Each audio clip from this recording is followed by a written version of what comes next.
last thing I want to end on is this. We're hearing a lot of hype about Laker trades. I don't think any of these trades are happening. I think the whole Dejounte Murray thing, I think was just they're going to fire Darvin Ham. So I think that by putting out that it's a big thing, it's out in the media, it's giving the Laker fans like whatever. I do believe that Darvin Ham is going to get fired. He's going to get fired because even if they go off and they start winning, and they're going to win because they still have Anthony Davis and LeBron James, right? But you don't have you don't have right now, you should be getting your offense really figured out. Okay. So even if you swap out, put in one of these guys, if you still have Ham as your coach, you're still going to run into some issues at some point, because in his head, he doesn't realize I need to just put out my 5 best offensive players like every other team that's elite in the NBA does. They put out their 5 best offensive players and they go to war with their 5 best offensive players. Excuse me. I won't even say best offensive players. They put out their 5 best players. Basketball is played on both sides of the ball. Okay. So think about Steph Curry. You think Steph Curry is not playing hard on defense? He might get abused and cooked and all the rest of it, but he's working his ass off over there. So you put out your 5 best basketball players, and it's an offensive league. So most of that skill set usually leans to your best offensive mix. Then you figure out how to get those guys gelling and working together. Then you figure out how do we take that mix and make them work on the defensive side? How do we cover up gaps and issues and weaknesses that we have on the defensive side? Then you say, how do we take the bench players that we have and make it so that we're always with a strong, competent group of guys on the court that can work together, that work with different units? If you can't do that, I don't care who you got on the team, it doesn't make a difference. So I don't see how they get either of these two guys, because how in the world am I going to, well, they claim that there's no market for Zach LaVine. Okay, so you're going to give up. I mean, here's the thing. I'm not going to lie. I thought about the other day. I was like, I'd give up all this. And I think they know this too. Remember a couple years ago, we wouldn't give up. Who was it? Buddy boy that went to the Wizards. Kuzma. We wouldn't give up Kuzma. We're not giving up Kuzma. All right. Even at that time, to me, seemed like the player with a bigger upside, even at that time, was slipping my brain now, but my boy that went to the Pelicans. He was a poor man's Kevin Durant. Poor man's, but still poor man's Kevin Durant. He could get his shot. Imagine we had anyway, that's all revisionist history. But I say that because Austin Reeves is not good enough. He's not better than man. You telling me that Austin Reeves and a first-round pick could get me either of these two guys? That's incredible. Austin Reeves' upside is nowhere near either of these guys' upside. And here's what I mean by that. We're talking about an upside where they're the second to third best player on your team. Austin Reeves should never be anybody's second best player on the team. If Zach LaVine is coming, again, remember what I said. The Lakers are the best one-on-one team in the world, or should be. And the only reason they could be and should be is because one-on-one, AD and LeBron can go get a bucket at any time, because if you put enough competency around them, it allows them to play one-on-one. And then, like, other than maybe like Harden, and like you start thinking like, who are the best like guys that can go get a bucket at any given moment? Those are two that can. Man, you put one of these two on the team with gravity? Oh my God. And it's the third strength. Like, you ain't coming off AD. You ain't coming off. Now, if you playing the Vandos and all the message you still doing, it doesn't make a difference. These guys will be neutralized as well, because their guy would guard them very, very hard. And then they would have a guy sitting at the rim, just like we saw the Celtics do. So the coaching has to improve. And I'm almost of the opinion, unfortunately, that you'd have to clean house.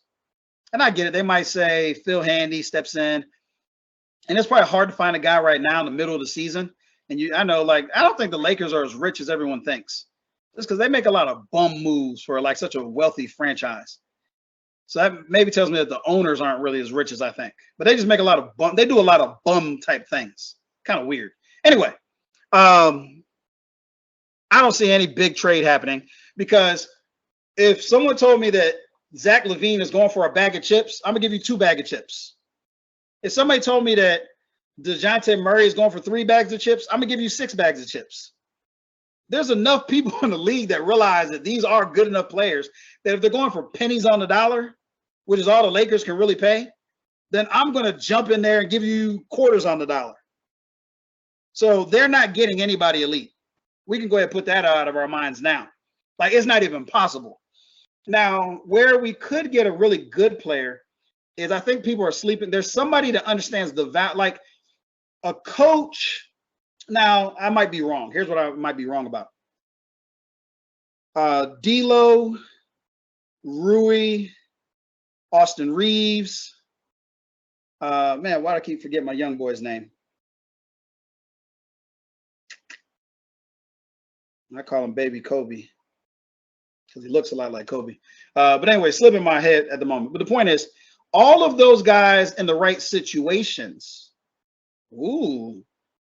are better players. Now, here's what I will say about the reason that the Bulls situation seems a lot more likely is because the Bulls are winning without Zach LaVine at all. Imagine the Bulls adding D'Lo off the bench, and I'm just putting these guys on the bench. D'Lo. Remember, I told you guys I would ask for Christian Wood because I think Christian Wood is one of the best offensive players in the world, and I do think him going the bum contract has humbled him somewhat. And just learn and just play with joy, play with other guys, play to win. Let's be competitive. I'm trying to sneak him into any package I can get from the Lakers. But anyway, if you got an Austin Reeves, like if I'm the Bulls, if I get a first-round pick, because again, Zach LaVine's value at this point is questionable. He's not even playing, and y'all are doing really good. But you're running into teams where you're running into some depth and some talent issues. So if you can get Austin Reeves, D'Lo, Rui Hachimura, and the young guy, and a first-round pick, that's a lot of value for a guy that's not valuable to you. That's a lot of value for a guy that's not valuable to you. Okay. Now, Dejounte Murray, I don't feel the same way about because he's a starter. Because I don't know if any of these other guys necessarily start. I'd probably still bring Austin off the bench. I probably would start. I probably honestly would start D'Lo though, because D'Lo's a fluid guy. I think he could play with the guys that are over there. I think he could play with Kobe White, and I think he could play with DeRozan. I think he could play with those guys. And then Rui is just firepower off the bench. Could start. Could end up replacing Patrick Williams. I think he's got a little bit better of a shot. Don't think he's, Patrick Williams has never fully materialized of what he could be. So yeah, it's likely that they're not, and I don't think they should hold on to Austin Reeves. Austin Reeves is better than both of these guys are better than Austin Reeves. What's his name is better than Austin Reeves? And I love him. He's a really good player. I just said his name with the Bulls. DeRozan. DeRozan is better than Austin Reeves. And I think an underrated part of DeRozan's game is his playmaking ability. I'm not sold on Caruso.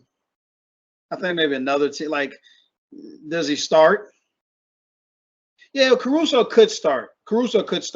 Because, again, I'm talking so heavily about the offensive, like the Lakers and all the lineups that I'm looking at. Because remember, the lineup I'm suggesting would be my starting lineup. It would be AD at the 5, Christian Wood at the 4, LeBron at the 3, Austin at the 2, and D'Lo at the 1. That would be my starting lineup. And Rui off the bench, and then all the rest of that conglomerate of other guys that are bench players playing off of the bench. I'm not sold on Jackson Hayes. I don't feel like they really utilize him well. His bag's not very deep. Fouls a little too much for my liking. You can only be an energy guy when you're young. I'm not an energy guy in year 4 and 5 and all that. Like, you're past the energy years. You got to have a little bit more to your bag. But anyway,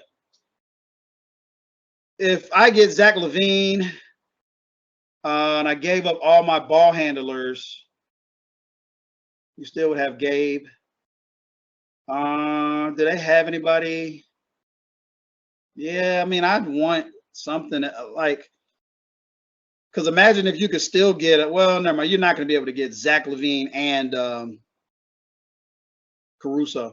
But I do see the Caruso could start on the Lakers because he gives you what we're talking about, which is a competent offensive player and does give you that elite level defense.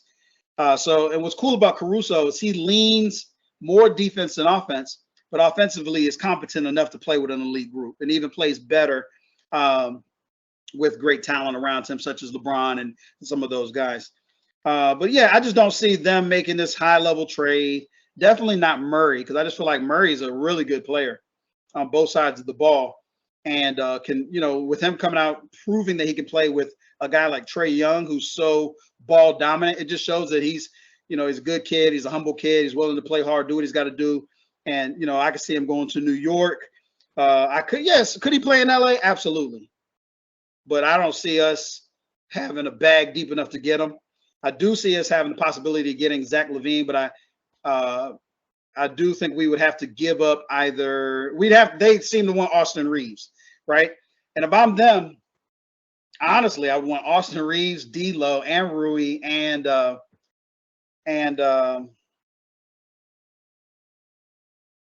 Christian Woods, and the young kid. So that's a lot of guys. And I'd be willing to send back something. Maybe I'd send back Drummond. Because that's a lot of guys going out. So I'd have to really think about you're sending that many guys out. Let me say this. A guy that I think the Lakers should pick up a lot of these guys, a lot of the twos go out. I think they should take a chance with looking at my boy Danny Green. I feel like Danny Green's the best player in the world sitting at home. And what I mean by that, let me slow down. Just a guy that understands his role, is competent in his role, doesn't take much, fits seamlessly in with just about any team, high IQ, makes winning plays. Just a good player. And I don't know what he's got left. I know he had the knee injury. know he's up in age. But Danny Green is a guy that you can plug into a championship team easily. So he's a guy I'd just be kind of keeping my eye on, particularly if I lose a lot of talent going out. Not to say that he'd be a starter, but he is the type of guy that you how the Lakers are known for these weird, I'll put it this way. Would you start Danny Green or would you start Austin Reeves? Maybe I would start Danny Green. Here's why. Because remember what I was talking about, all this offensive firepower. It's just with the current Lakers as they're currently configured, right? But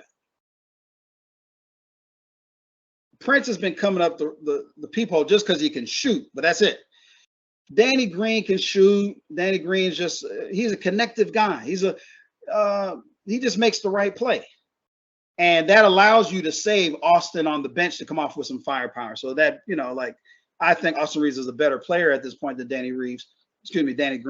But I do think he just would add a lot of value to the team. And I know as a Laker fan, oh man, he's slow. He doesn't do this, he doesn't do that. But and he missed the big shot and the timely shot and all this, but he took the shot. And I think he does a better job of making more than he misses. He understands what his capacities are, and he plays within those capacities and doesn't allow those capacities to hurt the team. And I can't even say who I'd really like to see. I would have liked to see if you got Caruso, DeRozan, and the center. I would have liked that for whatever you had to give up. So if you had to give up Austin, if you had to give up Rui, if you had to give up Austin, Rui, D'Lo, and a first, and why do I keep forgetting my boy's name? And the young guy. I'd do that. And the reason I say that is just because DeRozan is what you want Rui to be. Rui actually is a jump shooter, but DeRozan is a more cold-blooded version of him. DeRozan is a more consistent player than Austin Reeves. DeRozan is a better facilitator than Austin Reeves. Then you've got, now this is weird.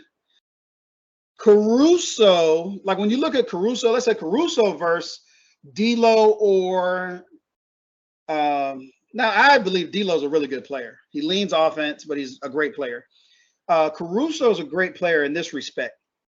Because remember, I don't believe in defense. So he's a good defensive player. He's going to make some critical stops. He's going to slow down Kevin Durant at times. But for the most part, Kevin Durant's going to go in his bag and eat him for lunch. But Caruso's a guy that can give you some tough defense at the point of attack at the head of your snake, but then also be competent enough on the defense, on the offensive side that you can't just play off of him. And remember with LeBron, if you could just keep everything one-on-one, he's the best in the world. Okay. So that's all I got, gang. I went through a full list of things today. And, this was just important to me heading into a big game. The lineup has just been a mess. But then also, I'm also a solution-oriented guy with what the talent is that we have. What would be my strategy? I've laid that out. I've made the case for Christian Wood being the number 3 most important player on the Lakers, and I think there's no question about it. He's the only guy that's a walking mismatch at any given moment. A guy's too small, he's going past him and being too big for him. A guy's too big, he's going past him because he's too, whatever. He's a walking mismatch. Anthony Davis is not a walking mismatch. Anthony Davis is a walking, highly competent, skilled player that's going to destroy just anybody that's on him, but it's not just a mismatch everywhere on the court. Christian Wood's a mismatch anywhere on the court. And if you can get him to play with some connectivity and stuff, I think you can go a long way. D Ham, I got issues with him as a coach. I'm just the executive level leadership, I'm just not seeing it. But more importantly than not seeing it, because there's times where as a leader, you're not there yet. But it's the fact that he doesn't know that he doesn't know what he doesn't know, and that scares me. Trades, no big trades are happening, in my opinion, because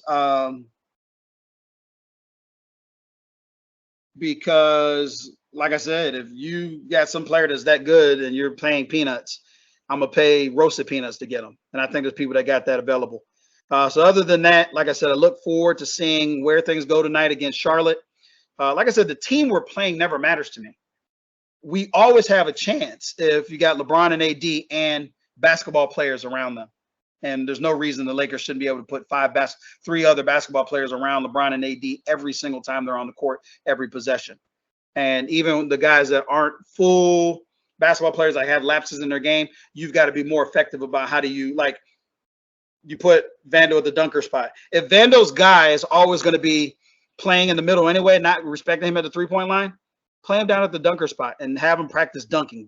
He dunks too slow. He does all this monkey dunk stuff where he hangs on the rim and it's real slow. He just needs to get up there and flush it down fast, because the types of plays that he could get if you play him at the dunker spot, it's going to be quick, explosive. You got to get it in the hole fast because the defense is right there next to you. But playing at the 3-point line, that's a waste. His guy won't guard him. So you've got to figure out how to make Vando a relevant player. And I would say just by playing him like you would any center, play him down at the dunker spot and have him practice that. Catching those, getting his hands, dunk, catch, fake, dunk, catch. This would be what he's doing. I'm not worried about all that 3. I don't think he'll ever be a great 3-point shooter. This whole 3 and D is an invented thing. Anyway, I'm out.